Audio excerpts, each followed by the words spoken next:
అందరికీ శుభోదయం. ముందుగా ఒక ప్రశ్న, మీలో ఎంతమంది మీ నానమ్మ తాతయ్యలు చెప్పే కథలు విన్నారు? అనువాదం మంజులూరి కృష్ణకుమారి. ముందుగా ఒక కథ శీర్షిక ఎలుకగా మారిన ఎలుక. చాలా కాలం క్రితం ఒక ముని హిమాలయాల్లో ఆశ్రమంలో నివసించేవాడు.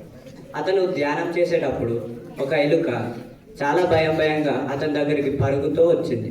అప్పుడు ఆ ముని ధ్యానం నుంచి బయటకు వచ్చి ఏమైంది అని అడిగాడు.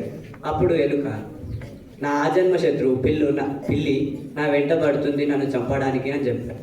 అయితే నేను ఏం చేయాలి అని అడిగాడు. అయితే నన్ను పిల్లిగా మార్చండి, నేను ఇప్పటి నుంచి హాయిగా బతుకుతాను అన్నాడు. ముని అదే చేశాడు. ఆ పిల్లి పరుగున వెళ్ళిపోయింది. తర్వాత మళ్ళీ కుక్క వెంట పడుతుంది, నాకు చాలా భయంగా ఉంది, ఈసారి నన్ను కుక్కగా మార్చేయండి, నేను వెళ్ళిపోతాను అని చెప్పింది. అయితే ముని సరే అని కుక్కగా మార్చాడు. కుక్క వెళ్ళిపోయింది.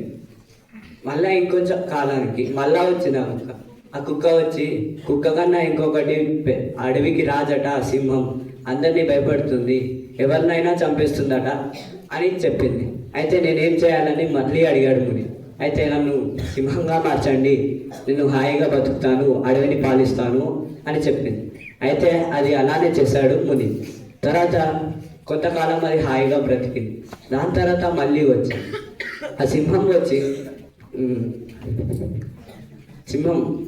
చీమలు నా చెవిలోకి దూరి నన్ను చాలా ఇబ్బంది పెడుతున్నాయి, అవి పెద్దగా ఉంటే నేను చంపేసేవాడిని, కానీ అవి చిన్నగా ఉండడం వల్ల నేనేం చేయలేకపోతున్నాను అని చెప్పింది.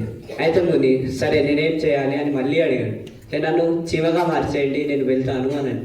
అయితే చీమగా మార్చేశాడు, వెళ్ళిపోయింది. తర్వాత మళ్ళీ కొంతకాలానికి వచ్చింది. తర్వాత ఏమైంది అని అడిగాడు ముని. అయితే మేము చాలా చీమగా ఉన్నప్పుడు నేను హాయిగా ఉన్నాను, మేమందరం కలిసికట్టుగా పని చేశాము, క్రమశిక్షణగా మేమందరం కలిసి ఒక పుట్టను కట్టాము. కానీ పాము వచ్చి మమ్మల్ని అందరినీ పక్కకు తోసేసి అది ఆ పుట్టలో నివసించసాగింది. నాకు ఇది చాలా బాధగా అనిపించింది, కాబట్టి నేను పాముగా మారాలి అని అనుకుంటున్నాను అని వచ్చింది. అయితే ముని సరే అని పాముగా మార్చేశాడు. ఇంకొంచెం కాలానికి ఆ పాము మళ్ళీ వచ్చింది. మళ్ళీ ఏమైంది అని అడిగాడు. అయితే ఒక ఎలుక కోసం నేను ఒక ఇంట్లోకి వెళ్తే ఆ ఇంటి యజమాని నేను ఆయనకి ఏం అపార్థం అనుకోకుండా అతను నన్ను కొట్టాడు. అయితే కోపంగా నేను అతని మీదికి వెళ్తే నన్ను కొట్టి చాలా గాయపరిచాడు.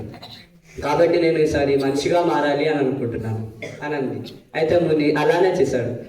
దాని తర్వాత మళ్ళీ కొంతకాలానికి ఆ మనిషి మళ్ళీ వచ్చి ఏమైంది అని అడిగితే ఒక ఎలుక నా ధాన్యం బస్తాలన్నీ కొరికేస్తుంది, దానివల్ల పాములు కూడా నా ఇంట్లోకి వస్తున్నాయి, నన్ను ఎలుకగా మార్చేయండి, నేను ఇప్పటి నుంచి హాయిగా బతుకుతాను అని.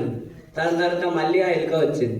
ఇప్పుడు ఈసారి ముని ఆ ఎలుక, నువ్వు ప్రతిసారి వచ్చినప్పుడు నువ్వు ఏది అడిగినా అది చేశాను, ఎందుకంటే నువ్వు అలా మారి కొంచెం నేర్చుకుంటావు అని అలా చేశాను, కాబట్టి ఇప్పటి నుంచి నీ శత్రువులకి దూరంగా ఉండి చాలా బాగా మంచిగా బతుకు అని చెప్పి పంపించేశాడు. ఇలాంటి కథలు ఈ పుస్తకంలో ఎన్నో ఉన్నాయి. దీనిలో నుంచి మీరు ఎన్నో నేర్చుకోవచ్చు. ఇందులోని కొన్ని ముఖ్యమైన అంశాలు చెప్పాలను. ఇందులో నీతి కథలు ఉంటాయి. ప్రతి కథలో దయ మరియు తెలివితేటల గురించి సందేశం ఉంటుంది. సరళత, క్లిష్టమైన పదాలు లేకుండా చిన్నపిల్లలకు కూడా సులభంగా అర్థమయ్యే శైలి ఉంటుంది.